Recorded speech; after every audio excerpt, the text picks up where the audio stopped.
25 வருட போராட்டத்துக்கு அப்புறம் வெஸ்ட் பெங்காலில் பாஜக வந்து ஆட்சியை பிடிச்சிருக்காங்க. வெஸ்ட் பெங்கால் முன்னாள் முதல்வர் மம்தா பானர்ஜி வந்து வெஸ்ட் பெங்காலை பற்றி சொல்லும் போதெல்லாம் வந்து states that have not fallen for BJP அப்படின்னு சொல்லி வெஸ்ட் பெங்கால், தமிழ்நாடு, கேரளாவை பற்றி பேசுவாங்க. ஆனால் இன்றைக்கி அந்த வெஸ்ட் பெங்காலுக்குள்ளே ஒரு பெரிய என்ட்ரி வந்து பாஜக கொடுத்துருக்காங்க. 2026 நடந்து முடிந்த சட்டசபை தேர்தலில் பெரும்பான்மை பெற்று 207 சீட்டு பிடிச்சி வந்து அங்கே ஆட்சி அமைச்சிருக்காங்க. பிஜேபியோட இந்த வளர்ச்சிக்கு, மம்தாவுடைய வீழ்ச்சிக்கு என்ன காரணம் அப்படிங்கிறத நம்ம இந்த வீடியோவில் இப்போ பார்த்துருவோம்.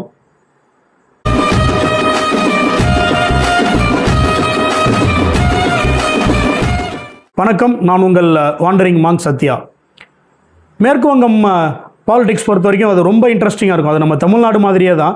ஒரு தேர்ட் பார்ட்டி ஃப்ரண்ட்டு அப்படின்னு சொல்லி எல்லாமே வந்து இருந்துகிட்டு இருந்துச்சு. ஒரு சைடு வந்து லெஃப்ட் ஆன் இருக்காங்க, இன்னொரு பக்கம் இப்போ திரிணாமுல் காங்கிரஸ் ஒரு 15 வருஷம், அதுக்கு முன்னாடி காங்கிரஸ் வந்து ஒரு 30 வருஷம். இந்த மாதிரி தான் இருந்திருக்கு. பெருசாக ஆட்சிக்கு வரவங்களுக்கு எதிர்க்கட்சி அப்படின்னு சொல்லிக்கிற அளவுக்கு இல்லாத நிலைமையில தான் அங்கே வெஸ்ட் பெங்காலில் இது வரைக்கும் ஆட்சி நடந்திருக்குது. 1947 77 வரைக்கும் அங்கே காங்கிரஸ் ஆட்சி பண்ணியிருக்காங்க. 77 2011 வரைக்கும் புத்ததேவ் பட்டாச்சாரியா, ஜோதி பாசு தலைமையில் அங்கே இடதுசாரிகள் கூட்டணி ஆட்சி பண்ணியிருக்காங்க. 2011 26 வரைக்கும் இப்போது மம்தா பானர்ஜி, திரிணாமுல் காங்கிரஸ் வந்து அங்கே ஆட்சி பண்ணியிருக்காங்க. பெங்கால் மக்கள் வந்து எப்பவுமே ஒருத்தவங்க மேலே அன்பு வச்சுட்டாங்க அப்படின்னா அதை வந்து மாற்றுறதுக்கு அவ்வளோ சீக்கிரம் ஒத்துக்க மாட்டாங்க போல். அதனால தான் நமக்கு இந்த கேப் தெரியுது. இது காங்கிரஸோடைய அந்த 77 வீழ்ச்சிக்கு என்ன காரணம் முக்கியமாக அப்படின்னு பார்த்தோன்னா, அது ஒரு பண்ணையார் கட்சி அப்படிங்கிற மாதிரி ஒரு பேர் எடுத்த கட்சி தான். பணக்காரங்க கட்சி அப்படிங்கிற மாதிரி ஒரு பேர் எடுத்த கட்சி. ஒரு அடித்தட்டு மக்களை கண்டுக்க மாட்டாங்க அப்படிங்கிற குற்றச்சாட்டுகள் இன்றளவுக்கும் இருந்துகிட்டு இருக்குது. அவங்க பார்த்தீங்கன்னா மேம்போக்காக பாலிடிக்ஸ் பண்ணிட்டு போகிற மாதிரி தான் இருக்கும் காங்கிரஸ் கட்சிகளை பொறுத்த வரைக்கும். அந்த நிலைமை தான் வந்து வெஸ்ட் பெங்காலும் இருந்திருக்கு. வெஸ்ட் பெங்கால் பொறுத்த வரைக்கும் இந்த இடதுசாரிகள் சிபிஐ அப்புறம் சிபிஎம் 2 கட்சியுமே வந்து அங்கே ஒரு லைஃப் டைம் கூட்டணி மாதிரி போட்டுட்டு அங்கே கிரவுண்ட் லெவலில் ஒர்க் பண்ணி 1977 வந்து புத்ததேவ் பட்டாச்சாரியா தலைமையில் அங்கே கவர்மெண்ட் வந்து ஃபார்ம் பண்ணுறாங்க. அதிலிருந்து வந்து 2011 வரைக்கும் அவங்கள அசைக்க முடியல. நடுவில் வந்து திரிணாமுல் காங்கிரஸ், மம்தா பானர்ஜி என்னென்னமோ பண்ணி பார்க்குறாங்க, அவங்களால ஒன்றும் அசைக்க முடியல.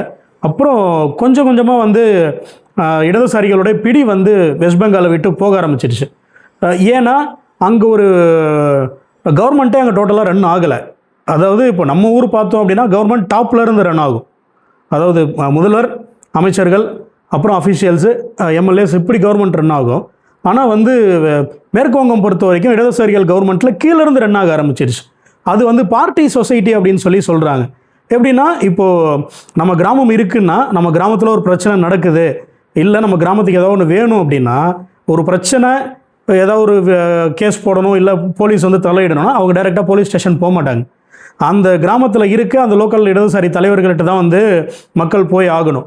அவங்க தான் வந்து இதை கேஸாக போடலாமா, இல்லை அவங்களே பேசி பஞ்சாயத்து பண்ணி முடிச்சுப்பாங்களா, அதனால் அவங்களுக்கு என்ன ஆதாயம் அப்படிங்கிறத பார்த்து தான் அந்த அளவில் முடிவு பண்ணியிருக்காங்க. இன்னும் நம்ம கிராமத்துக்கு ரோடு வேணும், இல்லை லைட் வேணும், குடிநீர் வசதி வேணும் அப்படிங்கிற மாதிரி இருந்தாலுமே அதுவுமே வந்து லோக்கலில் தான் டிசைட் ஆகிருக்கு. ஒரு நம்ம எம்எல்ஏவை பார்த்து நம்ம மனு கொடுத்தோம் அப்படின்னு இல்லை, அந்த லோக்கலில் இருக்க இடதுசாரிகள் அந்த தலைவர்களை பார்த்து இது வேணாமான்னு முடிவு பண்ணுறது அந்த இடதுசாரிய தலைவர்கள் தான் பண்ணியிருக்காங்க. இது வந்து இப்போ இந்த பார்ட்டி சொசைட்டி வந்து டோட்டலாக அங்கே ஒரு சமூக அமைப்பையே வந்து சீர்குலைச்சிருச்சு. இடதுசாரிகள் எந்த நோக்கத்துக்காக மேற்கு வங்கத்தில் ஆட்சி அமைச்சாங்களோ, அடித்தட்டு மக்களின் பாதுகாப்பு, அவங்களுடைய உரிமைகள் பாதுகாக்கப்படணும், சமூக நீதி சமமாக இருக்கணும் அப்படிங்கிற அந்த நோக்கத்துக்காக மேற்கு வங்கத்தில் ஆரம்பிக்கப்பட்ட அந்த இடதுசாரிகளின் ஆட்சி, அதே விஷயம் ரிவர்ஸ் ஆனதால் ஆட்சி வந்து அவங்களுக்கு கவிழ்கிற மாதிரி ஆயிடுச்சு. இப்போ 2006-11 வந்து இன்னும் ரொம்ப மோசமான ஆட்சி எதிர்த்து பேசின திரிணாமுல் காங்கிரஸ் நபர்கள்லாம் வந்து இடதுசாரி ஆட்சிகளே வந்து கொல்லப்பட்டிருக்காங்க. அவ்வளோ கொடூரம்லாம் நடந்திருக்கு. 2006 சிங்கூர் அப்படிங்கிற ஒரு இடத்துல ஒரு பெரிய ஒரு பிரச்சனை நடக்குது. அதாவது டாடா மோட்டார்ஸ் வந்து சிங்கூரில் ஒரு டாடா மேனுஃபேக்சரிங் பிளான்ட் அங்கே உற்பத்தி ஆலை ஆரம்பிக்கிறதுக்கு அப்போது இடதுசாரி ஆட்சிகள்கிட்ட அனுமதி கேட்டு அங்கே இருக்காங்க. அந்த சிங்கூரில் பிளான்ட் வந்து ஆரம்பிக்கிறதுக்கு அரசு உதவி பண்ணும் அப்படிங்கிற பட்சத்தில் அங்கே நிலங்கள் வந்து விவசாயிகள் கொடுக்காத நிலங்கள் வந்து அடித்து பிடுங்கியிருக்காங்க, காம்பன்சேஷன் வந்து ரொம்ப கம்மியாக கொடுத்துருந்துருக்காங்க. அந்த மாதிரி சிக்கல்லாம் நிறைய ஆகிட்டு இருந்தப்போ மம்தா பானர்ஜி அந்த சான்ஸை யூஸ் பண்ணிக்கிறாங்க.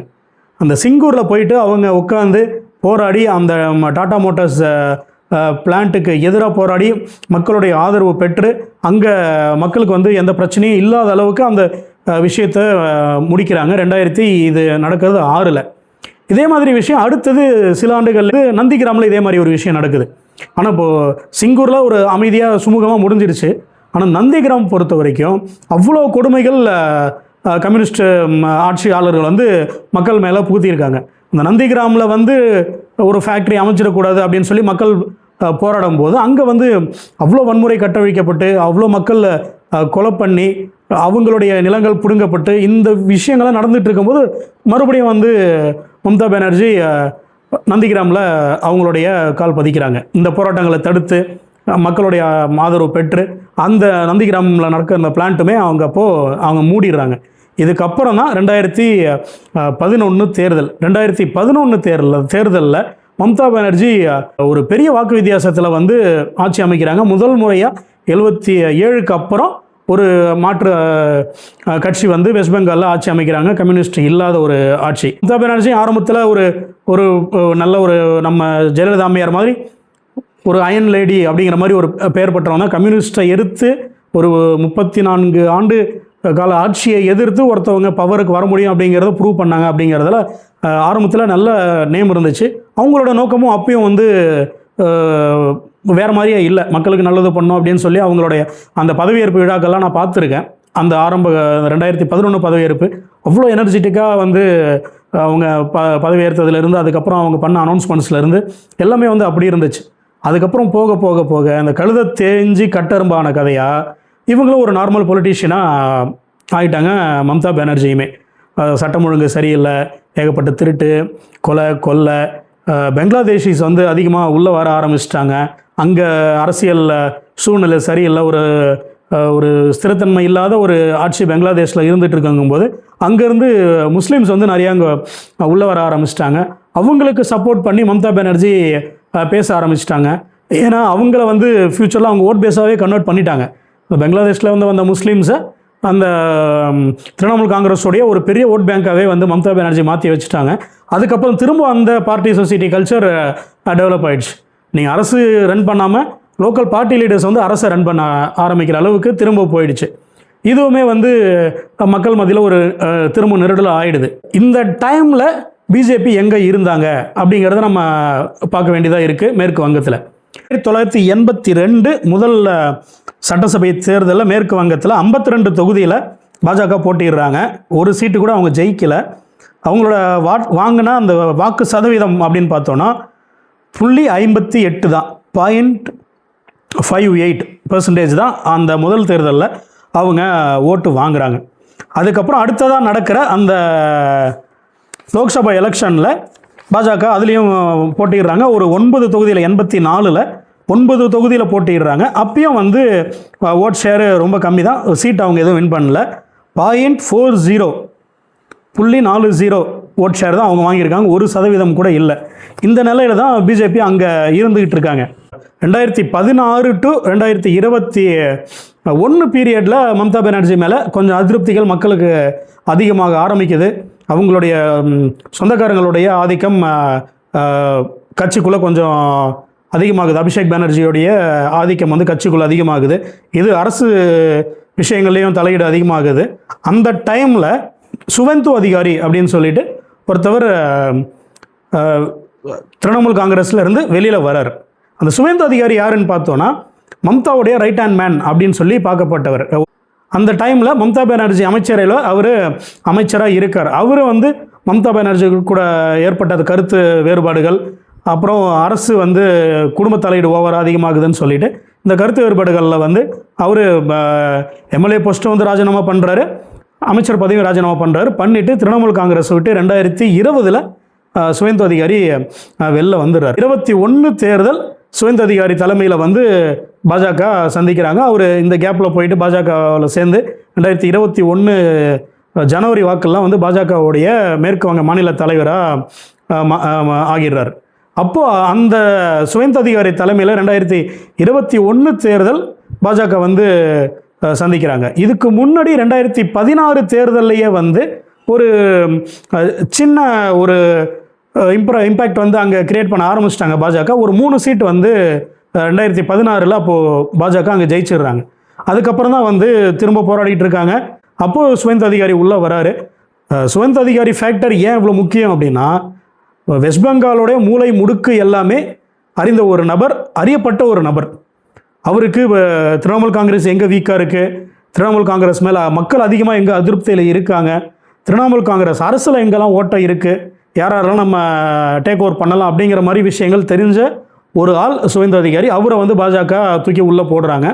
உள்ளே போட்டதுக்கப்புறம் 2021 எலெக்ஷன் வந்து சுவேந்த அதிகாரி தலைமையில் வந்து பாஜக சந்திக்கிறாங்க. அந்த 2021 எலெக்ஷனில் பார்த்தோன்னா 16ல் 3 சீட்டு இருந்த பாஜக 2021 நான் 77 சீட் வந்து அப்போது ஜெயிச்சு எதிர்கட்சியாக வந்து அமர்றாங்க. இது ஒரு பெரிய டிராஸ்டிக் சேஞ்ச். 3 சீட்லேருந்து 77 சீட்டு போகிறதெல்லாம் வந்து ஒரு சாதாரண ஒரு விஷயமாக நம்ம பார்த்துட முடியாது. ஒரு ஃபிலிம் ஸ்டாருக்கு கிடைக்கலாம். எலெக்ஷனே சந்திக்காத ஒரு ஃபிலிம் ஸ்டாரை நம்ம சிஎம் ஆக்கி உட்கார வச்சிட முடியும், ஒரு 108 சீட்டு கொடுத்து கூட்டணி கட்சிகளுடைய ஆதரவோடு. ஆனால் ஒரு பேஸே இல்லாத ஒரு ஸ்டேட்டில் 20 வருஷமாக ஒர்க் பண்ணி ஒரு பார்ட்டி வரப்போ ஒருத்தர் வந்து ஒரு பூஸ்ட் கொடுக்குறாரு அப்படின்னா 3 சீட்லேருந்து 77 சீட்டு போகிறதுங்கிறது ஒரு பெரிய சாதனை. அது ஒரு பெரிய அச்சீவ்மெண்ட் தான் நம்ம இன்றைக்கி வரைக்கும் நம்ம பார்க்க வேண்டியதாக இருக்குது. அந்த தேர்தலில் 293 சீட்டில் நிற்கிறாங்க பாஜக, 77 சீட்டில் வெற்றி பெறுறாங்க. கிட்டத்தட்ட 38% வாக்குகள் மக்கள் ஆதரவோடு அவங்க வாங்கிட்டு எதிர்கட்சியாக வந்து அமர்றாங்க. சுவேந்த அதிகாரி இப்போது 2021 26 வரைக்கும் ஒரு சூறாவளியாக வந்து பாஜகவை அங்கே வளர்க்குறதுக்கு அவர் முன்னெடுக்கிறார். அந்த உழைப்பு 2026 எலெக்ஷனில் அவரை இன்றைக்கி முதலமைச்சர் ஆக்கியிருக்கு. 208 சீட்டு பிடிச்சி இன்றைக்கி ஆட்சியில் அமர்ற அளவுக்கு ஒரு 43% வாக்குகள் பெற்று ஆட்சியில் அமர்ற அளவுக்கு இன்றைக்கி பிஜேபி வந்து அங்கே வளர்ந்துருக்காங்க. 2026 எலெக்ஷன் ரிசல்ட் பார்த்தோம் அப்படின்னா அங்கே பிஜேபி ஒரு 207 சீட்டில் அங்கே ஜெயிக்கிறாங்க. திரிணாமுல் காங்கிரஸ் 80 சீட்டு தான். காங்கிரஸ் வந்து ஒரு 2 சீட்டு. கம்யூனிஸ்ட் வந்து மொத்தமாக ஒரே சீட்டு தான் ஜெயிக்கிறாங்க. ஒரு காலத்தில் ஆட்சியில் 34 ஆண்டுகள் ஒரு மாநிலத்தை ஆட்சி பண்ண கட்சி 2026 எலெக்ஷனில் ஒரே சீட்டு தான். 2016 எலெக்ஷனில் இன்னும் மோசம், ஒரு சீட்டு கூட இல்லை, சைபரில் தான் இருந்தாங்க. இந்த ஒரு சீட் ஆறுதலாக அவங்களுக்கு மக்கள் கொடுத்துருக்காங்க போல். பிஜேபியோட இந்த வளர்ச்சிக்கு என்ன முக்கிய காரணம் அப்படின்னு சொல்லி ஒரு சில காரணிகளை நம்ம பார்ப்போம். இந்திய அரசியல் வரலாற்றில் பாஜகவுக்கு ஏன் வந்து மேற்கு வங்கம் மேலே அப்படி ஒரு ஈடுபாடு, ஏன் அதை பிடிச்சே ஆகணும்னு சொல்லி 25 வருடமாக அவங்க போராடினாங்க அப்படின்னு பார்த்தோம் அப்படின்னா, முதல் விஷயம் அந்த பார்டர், பங்களாதேஷ் பார்டர் வந்து பல்வேறு இன்ஃபில்ட்ரேஷனுக்கு சமூக விரோத சக்திகளின் உள்ள நுழையிறதுக்கான பாதையாக வெஸ்ட் பெங்காலில் இருந்திருக்கு.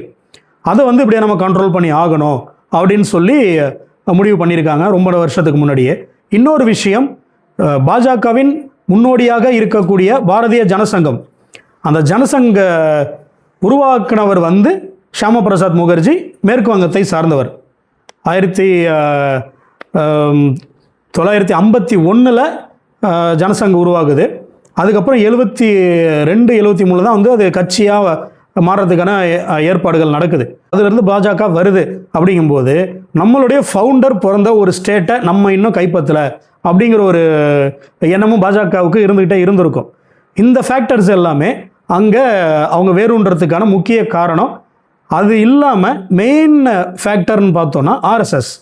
அங்கே பிஜேபி பொறுத்த வரைக்கும் நம்ம மற்ற கட்சிகளுக்கு வந்து தேர்தல் வர அந்த 6 மாதம்தான் வந்து தேர்தல். இப்போ தமிழ்நாடு பொறுத்த வரைக்கும் 26 மேலே தேர்தல் வருதுன்னா அது ஒரு 5 மாதத்துக்கு முன்னாடி தான் அவங்க வேலையை ஆரம்பிப்பாங்க. அது வரைக்கும் எல்லாம் மக்கள் வந்து சாதாரணமாக இருந்துகிட்டு இருப்பாங்க கட்சிக்காரங்க. ஆனால் பாஜகவை பொறுத்த வரைக்கும் 365 நாளுமே தேர்தல் தான். அவங்க அப்படி தான் ஒர்க் பண்ணுறாங்க. பாஜகவுடைய ஸ்ட்ரக்சரும் ஆர்எஸ்எஸோடைய ஸ்ட்ரக்சரும். இப்போ பாஜக அங்கே கால் ஊன்றதுக்கு காரணம் முக்கிய பங்கு ஆர்எஸ்எஸ்க்கு உண்டு. ஆர்எஸ்எஸ் போயிட்டு அங்கே ஒரு வில்லேஜாக போயிட்டு ஷாகா சமைச்சு அங்கே மக்களுடைய மக்களாக வந்து கலந்து அவங்களுடைய பிரச்சனைகளை எடுத்து அதை கொண்டு போய் பிஜேபி தலைமையிட்ட கொண்டு போய் சேர்த்து அந்த விஷயங்களுக்கான என்னென்ன சொல்யூஷன்ஸ் அப்படிங்கிறத பார்க்கறது முதல் கொண்டு அங்கே கிரவுண்ட் லெவலில் ஆர்எஸ்எஸ் வந்து ஒர்க் பண்ணியிருக்காங்க. 1977 எப்படி வந்து இடதுசாரிகள் ஒர்க் பண்ணாங்களோ முன்னாடி அதே மாதிரி இப்போது ஆர்எஸ்எஸும் வந்து கடந்த ஒரு 15 வருடமாக அங்கே வேலை செஞ்சு தான் இப்போது இந்த வெற்றி வந்து அங்கே கிடச்சிருக்கு. இன்னொரு விஷயம் பார்த்தோன்னா இடதுசாரிகளோட அந்த சரிந்த ஓட் பேங்க் அது யாருக்கு போகும்? அது வந்து அப்படியே வந்து பாஜகவுக்கு மாறுறதுக்கான வாய்ப்புகளும் அதிகமாக இருந்திருக்கு. 2011 அவங்க எப்போ ஆட்சி இழந்தாங்களோ அந்த இப்போது எதிர்க்கட்சிகளே இல்லாத நிலைமை உருவாகும் அப்படிங்கும்பொழுது பாஜக வந்து அங்கே தலையெடுக்கிறாங்க. திரிணாமுல் காங்கிரஸ் வந்து ஒரு பக்கம் ஆட்சி பண்ணிகிட்டு இருக்காங்க, மக்களுடைய ஓரளவுக்கு ஆதரவில் பண்ணுறாங்க. அந்த இருக்கிற மீதி எதிர்ப்பை எப்படி வந்து அதை யூஸ் பண்ணி ஒரு கட்சி வளரணும் அப்படிங்கிறதுக்கு பாஜக மேற்கு வங்கத்தில் ஒரு பெரிய எக்ஸாம்பிளாக நம்ம பார்க்குறோம். 2016 3 சீட்டு, 21 77 சீட்டு, 26 ஆட்சியவே பிடிச்சிட்டாங்க. அப்போது வந்து மக்களுக்கு இருக்கிற அந்த வெறுப்பை எப்படி வந்து நமக்கு சாதகமாக யூஸ் பண்ணிக்க முடியும் அப்படிங்கிற மாதிரி பாஜக அங்கே ஒர்க் பண்ணியிருக்காங்க. நம்ம என்ன சொல்ல போனால் பொலிட்டிக்கல் பிஹெச்டி பண்ணுற ஸ்டூடெண்ட்ஸ் வந்து இதை வச்சு எனக்கு தெரிஞ்ச அங்கே ஒரு கேஸ் ஸ்டடி பேப்பரே அவங்க சப்மிட் பண்ணலாம்னு நினைக்கிறேன். இவ்வளோ பாஜகவுடைய வளர்ச்சி பற்றி. மேற்கு வங்கத்தில் பாஜக கால் பதிக்கிறதுக்கு இன்னொரு விஷயமும் நம்ம புறந்தள்ளிட முடியாது. அங்கே ஹிந்து கன்சாலிடேஷன் வந்து பயங்கரமாக வேலை செஞ்சுருக்கு. அதாவது பல்வேறு நிலைகளில் பிரிஞ்சு கடந்த ஹிந்து மக்களை வந்து அவங்க அங்கே ஒருங்கிணைச்சிருக்காங்க, பாஜகவும் ஆர்எஸ்எஸும் சேர்ந்து. இப்போது வெஸ்ட் பெங்கால் பங்களாதேஷ் பார்டரில் லொக்கேட் ஆகிருக்கு. அங்கேருந்து அகதிகளாக வந்து இந்தியாவுக்கு தாயகம் திரும்புகிற மக்கள் அப்படின்னு வச்சுப்போம் நம்ம. ஏன்னா அங்கே வந்து பொழப்புக்காக போயிருப்பாங்க. இப்போ நம்ம இங்கே லோக்கலில் பார்த்தோன்னாலே பர்மாவுக்கு போய் பிஸ்னஸ் பண்ணுற நம்ம மக்கள் நிறையா இருக்காங்க. அங்கே பங்களாதேஷ்லேயும் போயிட்டு செட்டில் ஆன மக்களும் நிறையா இருக்காங்க. தொழிலுக்காக போனவங்க, இல்லை சுதந்திரத்துக்கு முன்னாடி அங்கே இருந்தவங்க. அப்போ ஈஸ்ட் பாகிஸ்தான் இருந்தது, இப்போ பங்களாதேஷ்னு மாறிடுச்சு. அந்த மக்கள் ஹிந்து மக்கள் சொல்கிறேன், அவங்க திரும்ப தாயகம் திரும்பும்போது ஒரு அடையாளம் இல்லாமல் தான் இருந்துக்கிட்டு இருந்தாங்க. இந்திய அரசாங்கம் பொறுத்த வரைக்குமே பங்களாதேஷ்லேருந்து வர ஹிந்துஸும் அங்கேருந்து திருட்டுத்தனமாக இந்தியாவுக்குள்ளே வந்த மற்றவங்களும் வந்து ஒரே நிலையில் தான் வந்து பார்க்கப்பட்டாங்க. இந்த நிலை மாறணும்னு சொல்லி அங்கே இருந்த பெரும்பான்மையான மக்கள் தாயகம் திருமண மக்கள் யோசிச்சுட்டு இருக்கும்போது தான் வந்து பாஜக கவர்மெண்ட் வந்து சிஏஏ கொண்டு வராங்க, சிட்டிசன் அமெண்ட்மெண்ட் ஆக்ட் கொண்டு வராங்க. அந்த அமெண்ட்மெண்ட் ஆக்ட் மூலயமா 2014க்கு முன்னாடி வெளிநாட்டிலேருந்து வந்து இந்தியாவில் குடியேறி இருந்த முஸ்லீம்கள் அல்லாதவங்களுக்கு குடியுரிமை வழங்குகிறோம் அப்படின்னு சொல்லி ஒரு விஷயம் கொண்டு வந்தாங்க. அது மூலயமா அங்கே பயனடைஞ்ச மக்கள் ரொம்ப அதிகம். பங்களாதேஷ்லேருந்து பர்மாலையும் அகதிகளாக வந்து மேற்கு வங்கத்தில் குடியேறின மக்கள் அப்போது அவங்க இந்திய குடியுரிமை வாங்கிட்டாங்க. அந்த செக்ஷன் ஆஃப் பீப்புளை வந்து பாஜகவும் ஆர்எஸ்எஸும் வந்து ஒருங்கிணைக்கிறாங்க சிஏஏ கொண்டு வந்ததால். இன்னொரு பெரிய ஃபேக்டர் மேற்கு வங்கத்தை பொறுத்த வரைக்கும் பாஜகவுக்கு உதவுனது எஸ்ஐஆர். 2025 இந்திய தேர்தல் ஆணையம் நடத்திய அந்த ஸ்பெஷல் இன்டென்சிவ் ரிவிஷன் மூலயமா நீக்கப்பட்ட வாக்காளர்கள் மேற்கு வங்கத்திலிருந்து. அங்கே நம்ம ஏற்கனவே நம்ம பேசின மாதிரி பங்களாதேஷ்லேருந்து வந்து சட்டவிரோதமாக குடியேறி இங்கே வாக்குரிமை பெற்றவர்கள் நிறையா இருந்திருக்காங்க. அது பெரிய ஓட் பேங்காக வந்து மம்தா பானர்ஜி அவங்கள பயன்படுத்தியிருக்காங்க. இந்த எஸ்ஐஆர் மூலயமா கிட்டத்தட்ட 75 லட்சம் போலி வாக்காளர்கள் வந்து மேற்கு வங்கத்திலேருந்து நீக்கியிருக்காங்க. நம்ம ஊரில் ஒரு 90 லட்சம் வாக்காளர்கள் நம்ம நீக்கிற மாதிரி மேற்கு வங்கத்திலையும் ஒரு 75 லட்சம் வாக்காளர்கள் நீக்கப்பட்டு அந்த இறுதி வாக்காளர் பட்டியல் வந்து வெளியிட்டிருக்காங்க. அதுவும் வந்து ஒரு பெரிய விஷயமாக பார்க்கப்படுது பாஜகவுடைய அங்கே வெற்றிக்கு. வெஸ்ட் பெங்கால் ஆட்சி அமைச்சிட்டாங்க. இதுக்கப்புறம் அவங்களுக்கு இருக்கக்கூடிய அந்த சவால்கள் அப்படின்னு பார்த்தோன்னா, இன்னும் சட்டம் ஒழுங்கு வந்து அங்கே ஒரு சீர்குலைந்த நிலையில் தான் மம்தா பானர்ஜி விட்டுட்டு போனாங்க. அதோடைய பெரிய சாம்பிள் என்னன்னு பார்த்தோன்னா, மேற்கு வங்க முதல்வராக பொறுப்பேற்று இருக்க சுகந்த அதிகாரியோடைய ஒரு நெருங்கிய நண்பர், அவருடைய ஒரு பர்சனல் அசிஸ்டன்ட் மாதிரி இருந்தவர் தேர்தல் முடிஞ்சு 2 நாளுக்கு அப்புறம் வந்து அவர் கொல்லப்படுறார். ஒரு ஷூட் அவுட்டில் அங்கே அவர் கொல்லப்படுறாரு ஒரு நைட் ஒரு 10 மணிக்கு. இது வந்து மேற்கு வங்க அரசியலில் இன்னும் அந்த மக்கள் மத்தியில் ஒரு ஒரு பெரிய பதற்றத்தை உருவாக்கியிருக்கு. ஏன் அப்படின்னா அந்த கடந்த ஒரு 3 ஆண்டுகளாகவே வந்து சட்டம் ஒழுங்கு ரொம்ப சீர்குலைந்த நிலையில் யாருமே கேட்கறதுக்கு இல்லை, நம்ம என்ன வேணாலும் செய்யலாம் அப்படின்னு சொல்லி கட்சிக்காரங்களும் அங்கே சமூக விரோத சக்திகளும் வந்து தலை தூக்கிட்டு இருந்த நிலைமையில் இந்த கொலை அரங்கேறி இருக்குது. இதுக்கப்புறம் பாஜக வந்து சட்டம் ஒழுங்கு கையில் எடுத்து அதை சரி பண்ணுறதுக்கு எவ்வளோ டைம் ஆகும் அப்படின்னு தெரியல. அது ஒரு விஷயம் இருக்குது. இன்னும் வந்து பாஜகவுக்கு அந்த பெங்கால் ஐடென்டிட்டி அப்படிங்கிற விஷயம் வரலை. வட மாநிலங்கள் எடுத்துக்கிட்டோம் அப்படின்னா பாஜக வந்து அது நம்ம கட்சி அப்படிங்கிற மாதிரி மக்கள் அரவணைச்சிக்கிறாங்க. ஆனால் வந்து பெங்கால் பொறுத்த வரைக்கும் இன்னும் அந்த ஃபுல் ஒரு பெங்கால் ஐடென்டிட்டிக்கு வந்து இன்னும் பாஜக வரலையோ அப்படிங்கிற மாதிரி தான் நமக்கு தோணுது. ஏன்னா சுயந்ததிகாரி வச்சு தான் வந்து இவ்வளோ பெரிய வெற்றி பாஜக கொண்டு வந்திருக்காங்க. இல்லைனா வந்து இந்த டைம் ஒரு பெரிய எதிர்க்கட்சியாக தான் வந்திருப்பாங்க, ஆட்சியை பிடிச்சிருக்கிற அளவுக்கு அவங்க வளர்ந்துருப்பாங்களான்னு தெரியல. அந்த லோக்கல் ஐடென்டிட்டியை எப்படி பாஜக டெவலப் பண்ணிக்க போகிறாங்க, மக்களோட எப்படி அவங்க கலந்து அங்கே ஒர்க் பண்ண போகிறாங்க அப்படிங்கிறது நம்ம அடுத்ததாக ஒரு பார்க்க வேண்டிய விஷயமா இருக்குது. அப்புறம் பெரிய சவால் மைனாரிட்டி கன்சாலிடேஷன். இன்றைக்கி ஒரு ஆன்டி இன்கம்பன்சி இருந்தது, மக்களுக்கு அதிருப்தி இருந்தது திரிணாமுல் காங்கிரஸ் மேலே, மம்தா பானர்ஜி மேலே. மக்கள் இவ்வளோ ஓட்டு போட்டுட்டாங்க, ஒரு 207 சீட்டு மக்கள் கொடுத்துட்டாங்க. ஆனால் அதுக்கப்புறம் மைனாரிட்டி ஓட் பேஸ் அங்கே கொஞ்சம் அதிகம், கிட்டத்தட்ட ஒரு 13-14% வந்து மைனாரிட்டி ஓட் பேஸ் இருக்குது. மைனாரிட்டி ஓட் பேஸை எப்படி அடுத்த எலெக்ஷனுக்குள்ளே பாஜக அங்கே தக்க வச்சிக்க போகிறாங்க அப்படிங்கிறது ஒரு பெரிய சவாலாக பார்க்கப்படுது. மேற்கு வங்கத்தில் பாஜக ஆட்சி அமைஞ்சதுக்கு அப்புறம் நடந்த விஷயங்கள் அப்படின்னு பார்த்தோன்னா, உடனடியாக வந்து அந்த பார்டர் செக்யூரிட்டியை வந்து டைட்டன் பண்ண சொல்லி மத்திய அரசு பாஜகவுடைய மேற்கு வங்க அரசுக்கு உத்தரவு போட்டிருக்காங்க. அது மூலயமா அந்த பார்டர் செக்யூரிட்டி லைன் அமைக்கிறதுக்கு, அந்த பார்டர் செக்யூரிட்டி முள்வேலி அமைக்கிறதுக்கான நில கையெடுப்புகள் வந்து 6 மாதத்துக்குள்ளே முடிச்சாகணும் அப்படின்னு சொல்லிட்டும் அதுக்கான ஒர்க்கும் இப்போது ஸ்டார்ட் பண்ணிட்டாங்க. இது ஒரு பார்க்கக்கூடிய ஒரு பாசிட்டிவான விஷயம். எது எப்படியோ பாஜக வந்து மேற்கு வங்கத்தில் ஆட்சியை பிடிச்சிட்டாங்க. அவங்களுடைய 25 வருடங்கள் விடாத ஒரு கோட்டையாக இருந்த மேற்கு வங்கத்தை பாஜக பிடிச்சிட்டாங்க. அவங்களுடைய அடுத்த குறிக்கோள் அப்படின்னு பார்த்தோன்னா தென் மாநிலங்கள் தான். வரலாற்றில் இது வரைக்கும் நடக்காத விஷயமா கேரளாவில் 3 பாஜக எம்எல்ஏக்கள் இந்த தடவை ஜெயிச்சிருக்காங்க நடந்த 2026 எலெக்ஷனில்.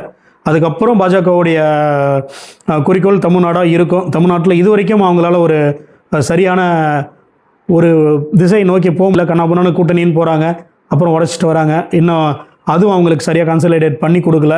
கர்நாடகா பொறுத்த வரைக்கும் அவங்க ஸ்ட்ராங்காக இருக்காங்க, மகாராஷ்டிரா ஸ்ட்ராங்காக இருக்காங்க, அந்த சைட் குஜராத், ராஜஸ்தான் இது ஃபுல்லாக ஸ்ட்ராங்காக இருக்காங்க. பாஜக பொறுத்த வரைக்கும் இந்தியாவுடைய வெஸ்டர்ன் பார்டரை அவங்களுடைய கட்டுப்பாட்டில் கொண்டு வந்துட்டாங்க, சீல் பண்ணிட்டாங்க.